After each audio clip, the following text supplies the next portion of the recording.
Hello, humans, and welcome to another episode of Gen X Gamer. Today, Data Umbra is back, and we're going to talk about video game collecting in 2023. How are you, Data Umbra? I'm well. I'm well. Thank you for having me back. How are you doing? It's been quite a day today. I was running a little late, as you know, but we're ending up the year with a bang here. We finally reached 1,000 subscribers, and that's pretty cool. So we're just going to keep Congrats. it going here and go with the video game talk, which is how I started this channel originally. I started this channel originally talking about the video games that I was collecting, but getting them for the best price. So I've always been about collecting and trying to show people how I've collected over the years. But you know, um, it's always great to get a different perspective. I made that video, and this is why we're talking about this Hmm. because you saw it, and how is this new digital age changing our habits as opposed to what we've done in the past. Yep, yep, exactly. So let's get started. All right, So I so when did was, you start collecting? uh, so I probably started collecting sort of in the late 90s. So I would say Mm. 1997, 1998. And Oh, beautiful. that was such a good time. And everything sort of extremely valuable from those days is kind of like long gone. I've already sold it. And then I sort of started collecting again. But to give Mm. you like an example, like I was able to go to like a local mom and pop video game store in Toronto, and there Hmm. would be like a Sega CDX new in box, sitting on the shelf. Oh, And it was like $70 Canadian. They just wanted to sort of get rid of it. And yeah. I'd buy it, and for me back in the day, it wasn't even about thinking about this is gonna appreciate in value. It was just like, hey, look at this hybrid, CD player, Sega CD, Yeah. Sega Genesis, and all in one. It'd be cool to have. But then Yeah. I I mean, think I when we were buying back then, people were just saying like, "Why are you buying that? Like nobody's going to use it. That's like old now." yeah, that's right, that's right. Yeah. You were sort of looked at funnily by sort of Yeah. the current sort of gen gamer. Yeah. Yeah. Absolutely. Yeah. No, I've But I don't want to say I became a collector until late. I was just buying video games. I never thought about the whole collecting thing, I think, until I saw YouTubers talking about being that's right. collectors, like maybe Happy Console Gamer, seeing Metal Jesus. Mhm. But before that, I just bought games and I kept them. I didn't, I wasn't doing it to collect. These to me were like my favorite things. I never Mhm. thought about it as this is going to be like my thing or something. As a matter of fact, I try to hide it from people as much as I could because all of my friends don't play video games. Like my current friends, they used to play with me back in the arcade, and most of them, my current friends, they played, I think, until the first Mhm. Nintendo, and that's it. Nobody in my circle of friends plays video games anymore. That's my age, right? I play with my nephews. I play with my grandkids, but nobody else. Yeah, Yeah, so but it's changed quite a bit. definitely, definitely, yeah. So how would you describe your game collection today? Like, what is what? How would you describe it in terms of the quantity, the diversity of it? I've always described myself, right, as a game hoarder, right, because of the volume of games that I've collected, specifically these last 10 years, right.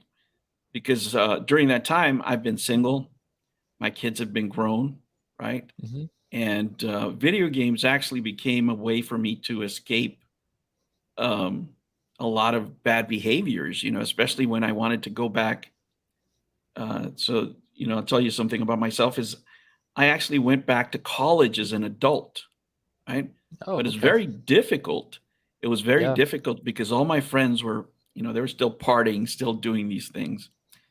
still doing everything, right? And the only thing that I would do that would keep me from doing those things usually was play video games, Right. right? Because I had to study, I had to do things that they weren't doing. So, I was going to class like right after work, and going to class on Saturdays.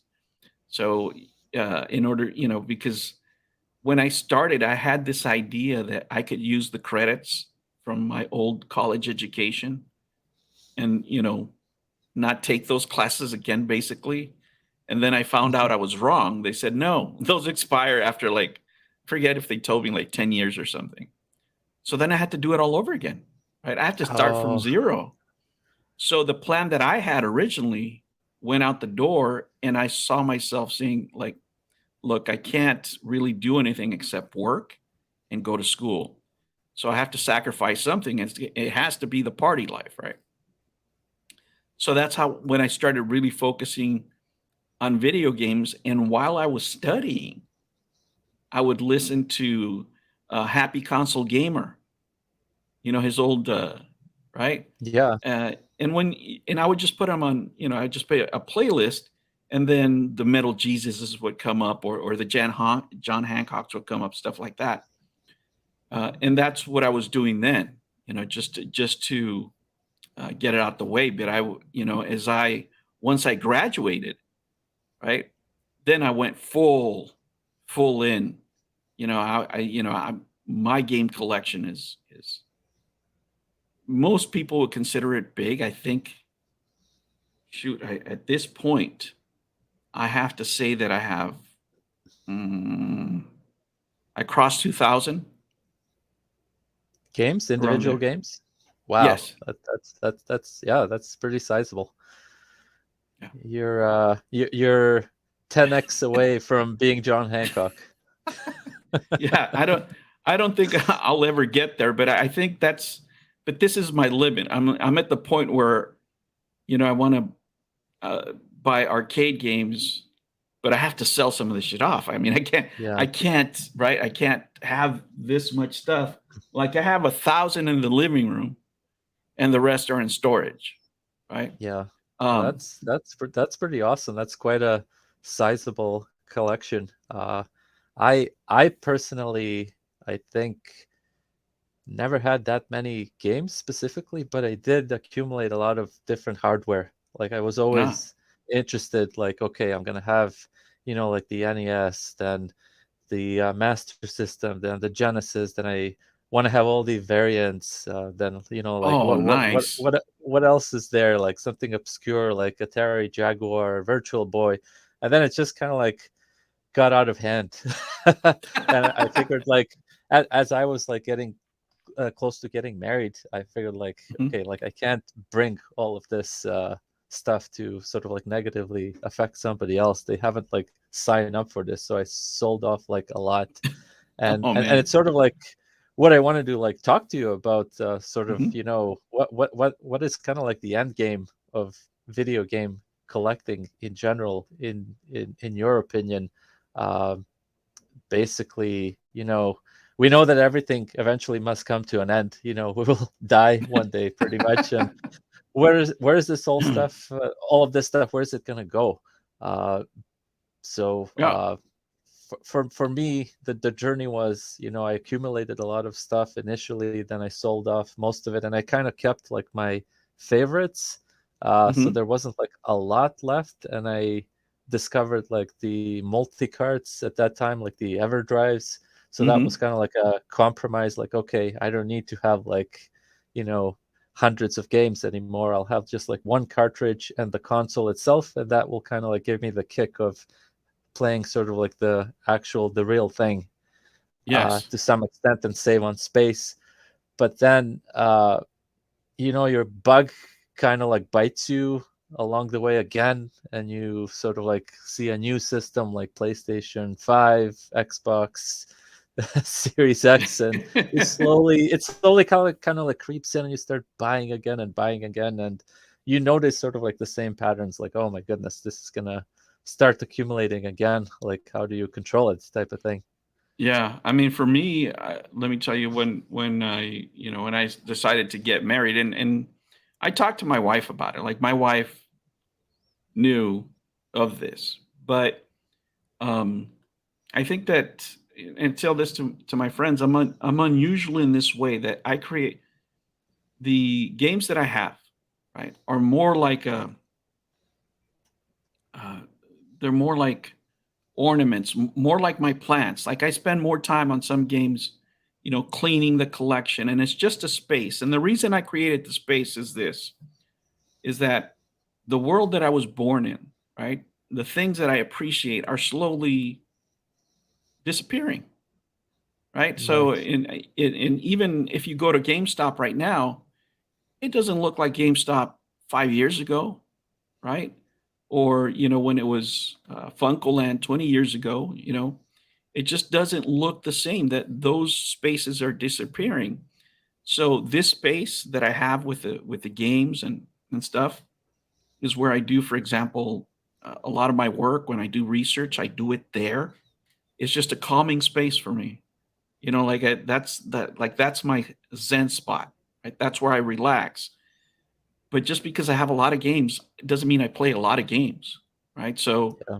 uh, I Well, it's don't. it, it's Yeah, impossible. You physically how are you going to play 2,000 games and beat all of them? That's yeah, impossible. and that doesn't include digital, right? I'm just talking about physical stuff that I own, Right. right? And it's, yeah. I mean, for me, it's creating more of a space where I can sit down and relax, and that's kind of just, the way um, I've thought about it always. I've never thought about having all these games so people can look at them. Just look at my games, or having all these games so I can save them for later to resell. Right? As far as the exit plan that you're talking about, luckily, my son loves video games and he loves the space. I don't know that he's going to take all of them, but he's going to take most of them. Most of the stuff that's special to us. The stuff that, it's not that it's valuable; it's that it's valuable throughout to us throughout the years. It's just become more expensive. That's just a Gotcha. coincidence, right? But a lot of it is going to go to him. Some games to my daughters, because certain games I used to play in front of them more than play with them, right? And they're special to them. So those are the kind of things that I'm setting aside.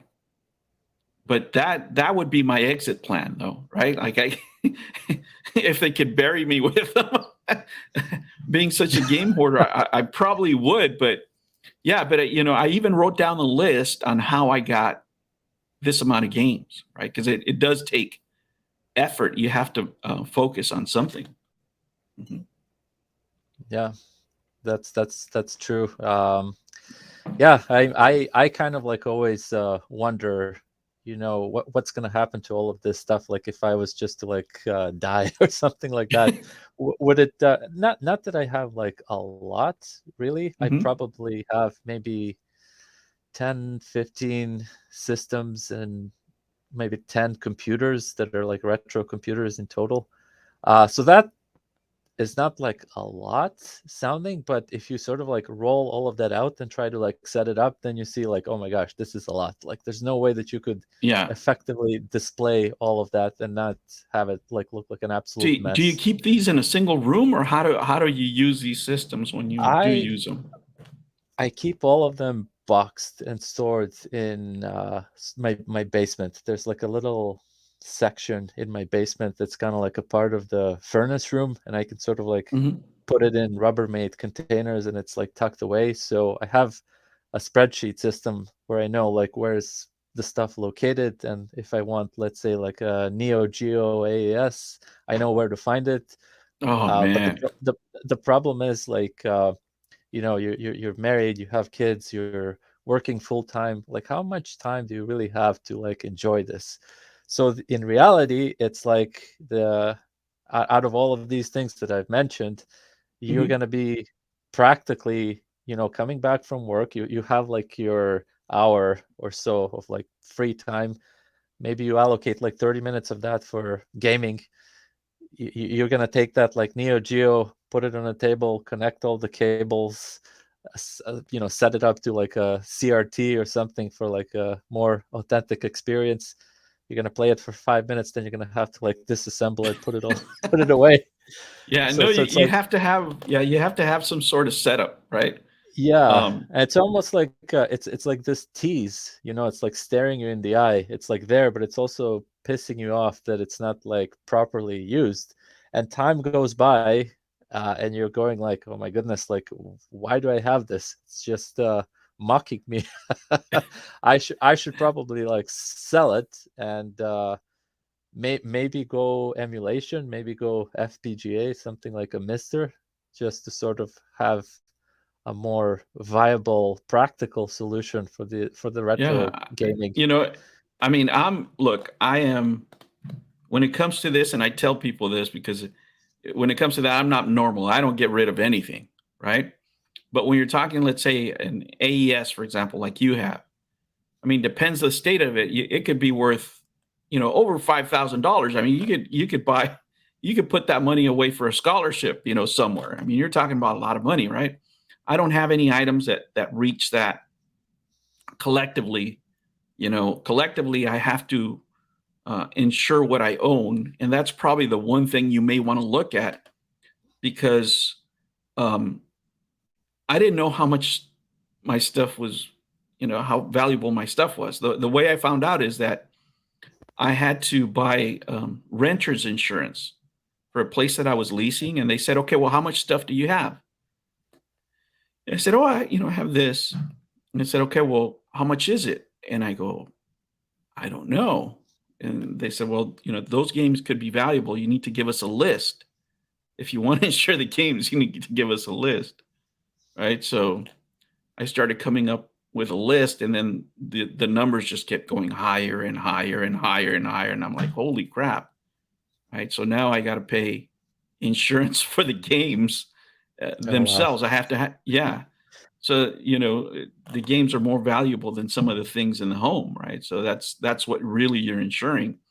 So in your case, I would put a valuation of, whatever it is that you have, right? Because, depending on what kind of a home insurance you have, if you own a home, they might not want to insure it if you didn't list it, right? If you didn't list it properly or get some sort of independent valuation. I use GameEye. That's how I have, my games, but there's other ones out there that you could use. But that's definitely something that you can take into account when you make that type of decision. Because if, just to give you an example, and I don't know what you have, right? But let's just pretend that retail wise, right? Retail wise, you have something that's worth, I don't know, $20,000, right? And that's, if you're talking about a lot of old retro console, that's well within the price, right? Somebody might say, "Hey, I'll take it off your hands for 10. I'll give you 8." I mean, there's a number that'll make you think, right? There's a number where you'll go, I don't know, because just the AES alone might be worth the 10, right? The rest is gravy. So, and not only that, you need it for tax purposes. Let's say you pass away, right, and you leave it to your kids. Well, usually over here it's the IRS. The IRS wants to know how much that is worth. How much are you giving to your kids? You can't say it's just, oh, it's just old video games. No, we need a value. So if you don't place a value on it, they will. And then they'll Yeah, tax yeah, your no, I kid on hear you. it, right? Yeah, yeah. I hear you, and it should probably be a part of your will too. Otherwise, it becomes complicated as well. Yes. Yeah, but yeah, it's kind of interesting, and will your kids like want all of this stuff? I know you mentioned your son would want, and you've I guess educated him as to like what the values are and what certain Oh things yeah, go yeah. for. But I'm just looking at like my own personal example. Like a couple of times, I've moved houses, right? And Mhm. just to like move all of that stuff, it's kind of like the point where you realize, how much of like a baggage this can be, and you go like, well, I gotta like protect this stuff and like individually wrap it, and is it gonna sort of like survive the trip? And it's giving you all of this like anxiety, and you sort of like see how like there is value in sort of like controlling this habit, and Yeah, that's when I see a lot of people, walk away from the collection once they start seeing those things. Because it's nice to say you have a big collection, right? But I have to spend time, like I told you, I spend time cleaning the stuff a lot of yeah, times more than I do playing it, right? Um, and once you start saying those things to yourself and really looking at them, that's probably the time where you're looking at maybe, moving on. But as far as collecting for me right now, I've definitely slowed down, right? I know how to, like, if I wanted to keep on game hoarding, as I called it, I could do it. I don't know how you did it, but I could tell you specifically, like I have a list of 6 things, right? That if you want to start collecting, let's say in 2023, which is, a lot different than when we started. When we started, it was a different monster. Collecting now is so expensive, right? yeah, It's just like, absolutely. yeah, it's nuts. You don't really have like a window anymore to sort of leverage what's available in the wild. The information is kind of like out there, and everybody's in the know. And I've noticed like the local thrift stores. There was a point up until maybe PlayStation 3, Xbox 360 days where they really didn't have like a good idea as to like what they may have, what Hmm. somebody, donated to these thrift stores, places like Goodwill, for example. Yeah. So they would just like put it on the shelf, and somebody lucky might strike gold. But I find that now they're very informed as to like what comes in. They know to check eBay, to check price charting and stuff like that. So even if you see something that's valuable, hey, like they want a pretty penny for it too. So you can't just Yes. steal it from them, so to say. Absolutely. So it's very difficult. It's very difficult. I think you have a very short window in terms of like say like today, your cheap games would be maybe like the PlayStation 4 and Xbox One gen. That's sort of like Yes. now coming down, and it's not desirable. So maybe it's a good time to go for those if you are starting some sort of a collection. Everything else is going to be pricey, and you would have to be extremely lucky to find a good deal on like a cartridge based game that's like any good. That's not like a Yeah. You know, cheap. you know which ones, and this is unfortunate to say, but the cartridge games that are going down are from the age groups that are now passing away, right? So, for example, Yes. the Atari cartridges are going down in price, right? Not all of them, but you can make, like I just saw, for example, a listing for an Atari 2600, and it came with like 25 games, and it was like $120, right? 5 years ago, you wouldn't have found that, right? Or 10 years ago, you wouldn't have found that because there was a lot more Atari collectors, but those numbers are diminishing. And that happens by console, it really does. I Mhm. last year I purchased a ColecoVision from a gentleman's daughter. He had passed away, and she just put it on Craigslist, and I happened to pick it up for a really good price because she didn't, she doesn't know. Right? She doesn't Yeah. know what it is. She just give me that, and I said, okay, no problem. There you go. And there I went. But if you want to collect specifically, nowadays with those prices, because a lot of people say that the market is broken. The market's not broken. It's a seller's market.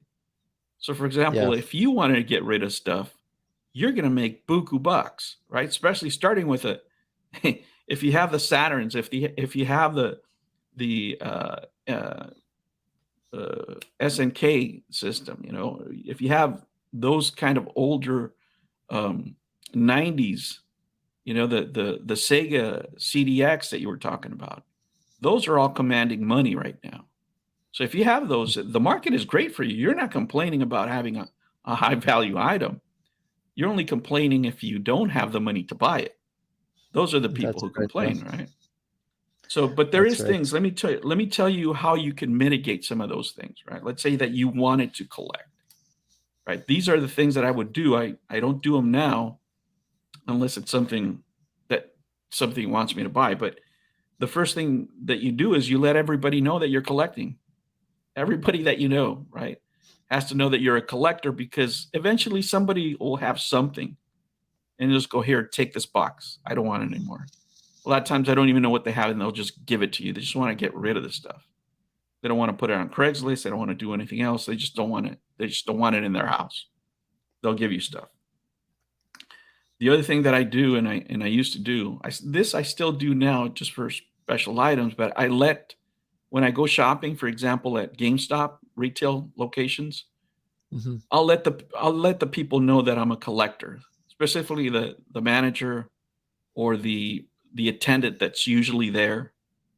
Like, they'll know me by name, like I come around, right? And you'll just tell me I'm into JRPGs. If you get something, let me know. Or a lot of times they don't want to take things. I've gotten things where the clerk has called me because they don't want to take a trade in for an Xbox 360, that is all old and beaten up, but they have a bunch of games, and I'll show up there and give the person $40, and then all of a sudden I got a bunch of games. The Xbox isn't worth anything, but the games are worth something. Um, and you have to grind also the ads. Like that ad that I was telling you about where I found the ColecoVision. Like, every day you have to look at your local Craigslist or your local, whatever. Now you have Facebook ads, whatever. You have to go there daily, and look for those things, because usually it's first come, first serve. If you're the first one there, you're going to get it. And then the other thing that we talked about is, what is your budget? Right? Like, if you're collecting right now, I mean, what would be somebody's budget, right? What's too extreme? Because it can't be unlimited. We just can't say I'm going to buy everything that's out there, right? Do you Yeah, buy that's one right. game, or is it a money value? For me, it was just always about, uh, how cheap could I get the games, right? So if I only had a $40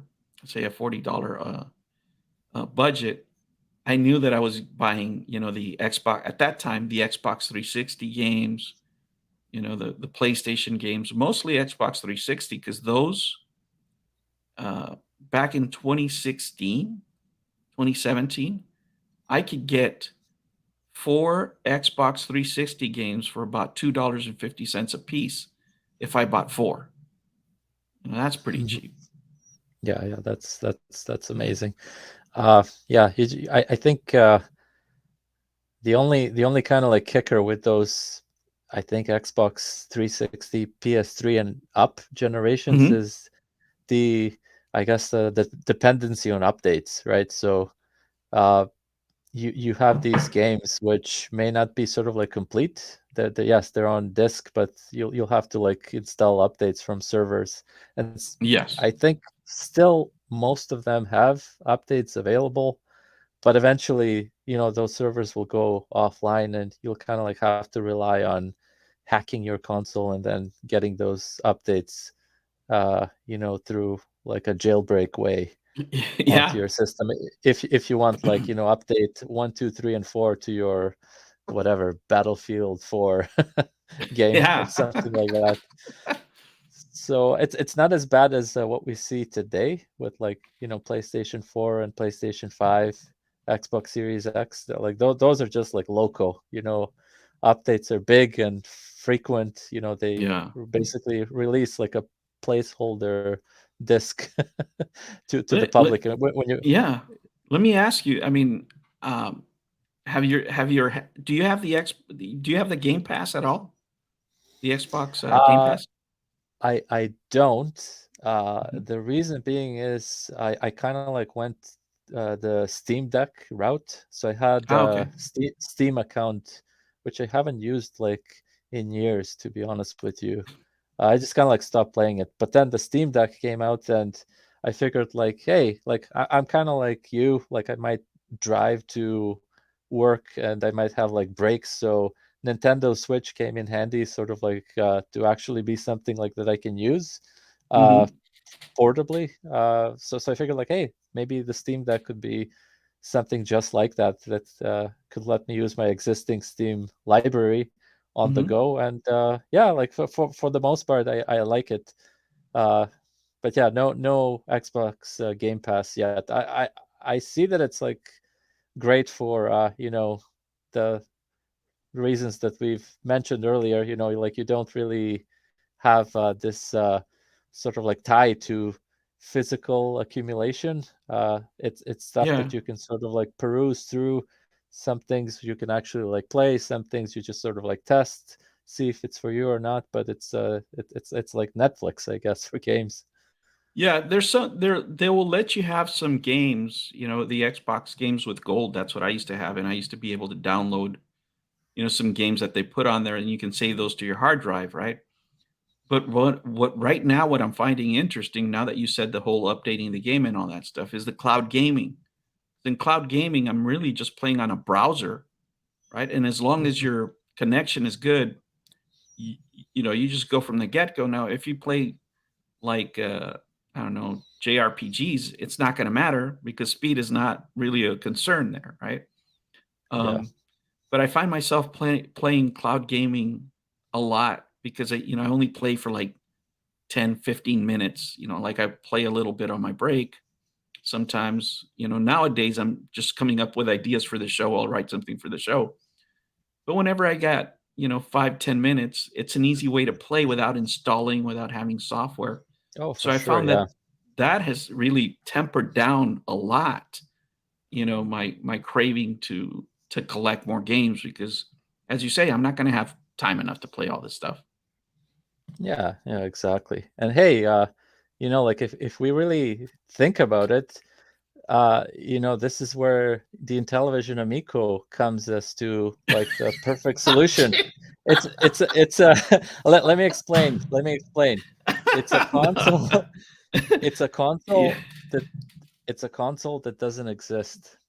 So it's a Yes. win-win right off the bat. You're never gonna accumulate anything. You're never gonna hoard anything. It's gonna take zero space, and we're Well, we're, I we're have just I gonna have talk two about it. sets. I have two sets of the physical product sitting right there. I bought four actually, of the physical sets. I gave one to charity. I sold the other one to raise money, and then I have two sitting back there. Because when this thing was going to come out, right? When this thing was going to come out at first, and this is before the pandemic. This was my idea, right?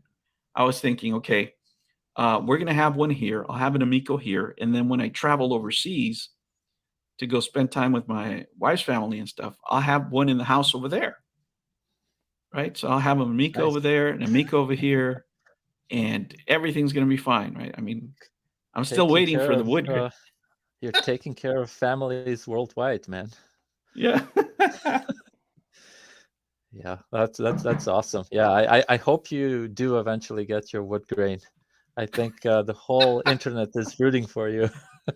Oh my gosh. Every somehow, some way, the Amico crawls back into the conversation, right? Even when That's it has right. Yeah. nothing to do with Yeah. it. Sorry, I didn't mean to, but it No, crossed my no, no, mind, so no. I But had to but say it. it's yeah, but it's true. It's true. It was going to take care of that pick up and play, right? Real quick action. And Yeah. yeah. Oh man, I'm telling you that always brings a smile to my face. How it doesn't matter, uh, that any particular subject, it will come up for some reason or another. It reminds me like what is it, that 9 degrees of separation with Kevin Bacon, where Kevin Bacon Oh has yeah. worked with all these people, and you can trace it back to Kevin Bacon. We have 9 degrees with Tommy Tallarico. We need him back immediately. So let me ask you. So uh what do you play the most of what you have? What is it that you play the most? Uh, what do I play the most? So I think it would be, and this might sound kind of corny, it would be Commodore 64 and the Amiga. So these are Oh, two okay. computers. So yeah, Commodore 64, that's probably like one of my go-to retro computers for gaming, just because I grew up with it, and Hmm. there's just like so much software available for it. It's I would say like graphically, it's not as good as the NES. It's almost there, but the sound is way better. It's got this sort of custom chip called the SID chip that just Hmm. made some beautiful, beautiful music. So a lot of the enjoyment is just kind of like for maybe not even so as much gaming, but some sort of like a demo scene where you're looking at artwork that people have produced in terms of like music or graphics or both. Mm. So that's kind of like my quick pick me up. The games are like obviously simple, and I'm quite busy with family life now, so to be able to pick up something quickly that's like a 5-10 minute experience, and it's not sort of like drawing you back because you have like another 40 or 50 hours to go to beat a game. That's like very handy for me. Yeah, I yeah. do kind of like plan and fantasize on playing some of the more modern games. I have a bit of a Switch backlog, like Mario Odyssey, Mm. Super Mario World 3D. Those kind of like those titles would be something that I would like to pick up and play, maybe with my kids too. Uh, but yeah, what about you? Oh man. I have, and while you were saying this, I was going to ask you, like, if you have a multi setup. So I'm looking at my setup right now, and let me tell you what I have in my setup. This is all set up, right, with multi taps and different things. So in this setup that I have right here, I have the Xbox Series S, I have a PS4, I have a Wii U, I have the PS5, I have a Nintendo Wii, I have a PS3, I have the Xbox 360, and I used to have a Retron 5 there, but now I put the Atari VCS. So that's all hooked up to one TV, right? Nice. So when I come in, right, and I want to sit down and play, I pick one of those machines up, right? One of those. And then, I just play one of those, whatever it is, like the last thing I was playing now was on the PlayStation 5.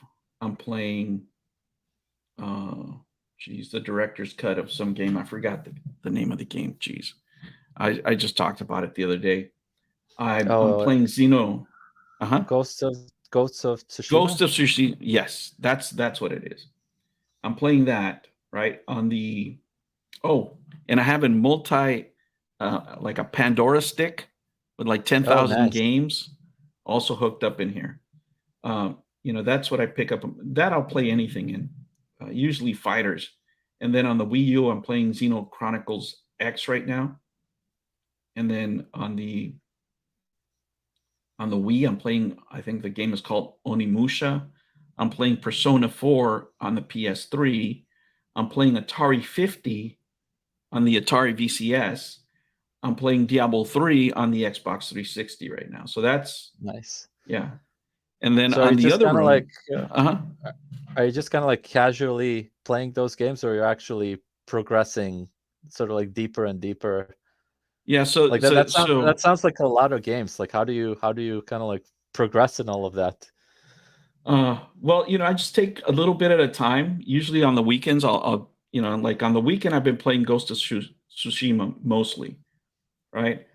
Because it makes no sense to be, and this is something I don't know that you found with YouTubers. It's like, wait a minute, if you're a retro YouTuber or you're a gaming YouTuber, but you're streaming like 40 hours a week, when are you playing?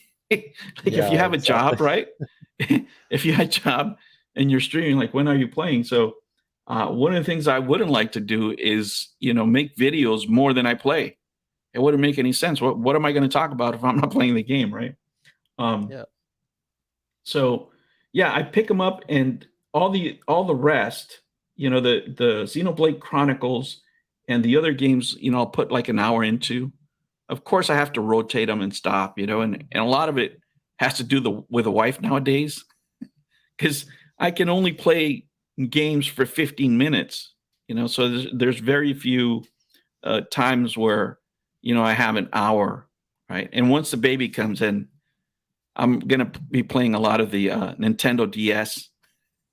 Yeah, The yeah. 2DS. I have a 2DS, right, and I'll play that while I'm rocking her. But yeah, no, it's a little bit hard. But in the bedroom, then I have right now what I have connected is the Sega Saturn and the Sega Dreamcast, and the same thing. Those I usually play fighters in because that's really what I wanted to play in those machines. And with fighters, you could just have a couple of rounds, get it out of your system, and you're done. Turn it back off, and that's it. So that's what I do. Um, but mostly, when I sit around my video games, I'm really not playing video games. I'm looking at stocks. I'm looking at a business plan that I'm trying to come up for the channel, right? Maybe make some content that is aside from this. If people want to see behind the scenes, for example, how to make money with video games, something that I've done before. I think I might do something like that for people who won't really are YouTubers that want to monetize their channel, but want to do something, how would I say, profitable with their business. Because you see a lot of people, you see a lot of YouTubers, and you can tell they're broke, right? They're constantly telling. Some of them maybe they're e-begging, I don't know, but some of them you could tell they're struggling with money issues, right? And they're telling you, Mhm. I don't have any money, but at the same time you have a PlayStation 5, you have the latest game on there, so what you have is a money management problem is what you have. It's not that you don't have any money, right? So And maybe, do by the something way, like that. by the way, folks, this is not financial advice. It's for Not entertainment financial purposes only. advice. Yes. Gen X gamer might have stocks in Microsoft, Sony, and Nintendo. Yeah, he threw in a couple of bucks. Why not? Yeah, why not? It's gonna pay back. I mean, Uh, but it's not financial advice, right? That was funny when he said, "Well, if you guys can find a clip out there, this Amico community, you can't tell them something like that. That's like a dare. yeah, That's like a yeah, yeah. dare. They will And the, find it. a clip was produced in like 10 minutes. Yeah, there you go. Oh man, and it's a great ride. So anyway, what are your plans right now? For Christmas, are you buying any video games? Is your wife maybe Uh, going to give you something for Christmas? What are we looking so at here? so latest buys, and again, like I need to find time to actually like use it, would be some Switch games. I bought an analog pocket, Oh, and that, yeah, so some kind of like Game Boy yes, I Advance bought that for gaming. my son. Yeah. Yeah. So that's actually like exciting because it's something that I could actually use when I'm on the road, taking like breaks from work, stuff like that. Hmm. Uh, and I do have like a PlayStation 5 that I'm yet to use. Oh It's man. sitting boxed, and some of it is kind of like due to my laziness. I also play Ghosts of Tsushima, but on a Hmm. PS4. So I kind of Okay. like have reached like sort of like deeply into the game, and I'm trying Hmm. to just kind of like, I guess, like finish it off before I like migrate to a new system. But yeah, You for, know what game that I played when before I got married that I really got deep into and I finished it was uh the game with the actors. Oh man, I'm having such a hard time today remembering all these games. I wrote so many things down. Death Stranding. Death uh, Stranding I played, and at first I was like, "What is this? A walking simulator?" Because I was doing so much walking. It's like, "Oh my god." Like, how did he do this? He's such a great guy. And what kind of game is this? Like, I was kind of moaning and groaning. And let me tell you, by the end, I was hooked. Like, I was okay. hooked. I was going back in the game doing menial things. Like, I was leaving ladders for people to, to go use, in a difficult space or something like that. But yeah, that game, because of the actors in it, probably it really drew me in. Lindsay Wagner was the Bionic Woman when I was growing up, and she was like my childhood crush when I was like 8 years old. I mean, so yeah, that's a game that took me by surprise. I started off not liking it, and by the end, I was loving it. That's another. If you want to waste a lot of hours, that's one that you can get into. It has a good storyline too, and great acting. The acting is superb in that game. Cool. All right, man. That was man. There isn't so many people that I could talk to this about. I can't have these conversations, for example, at work with anybody. Like nobody at work, except for the young kids, and they want to talk about Fortnite or something, or whatever they're playing. They're usually playing Call of Duty, that kind of thing. That's the kind of Yeah. gaming they do.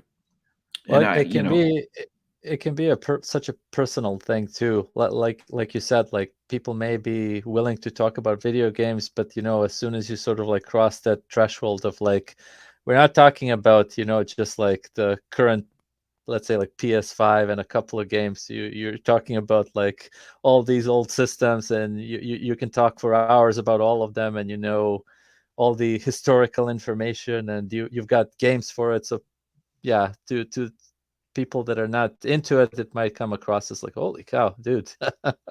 yeah, you know way too much more. Yeah. Oh man. Well, I'm glad we got to sit down and talk about this stuff. I mean, sometimes I just need to let it out. I need to talk to somebody, right? There's hardly people left, at least in my circles, where I can go back and talk about these things because it's not interesting to them. I can't talk to somebody and go, I'm not sure what I'm going to do with my collection. when, when I move on or something like that, they'll be looking at me like, what? How many games do you have? Maybe I don't want to tell them at that yeah. point.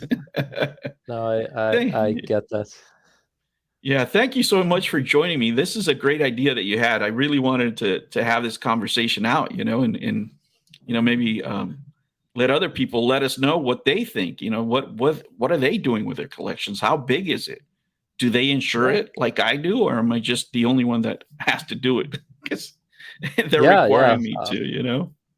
Absolutely. Thank you for having me, and it was fun discussing this with you. It was fun hanging out with you again, and yeah, good luck. Good luck with the baby on the way.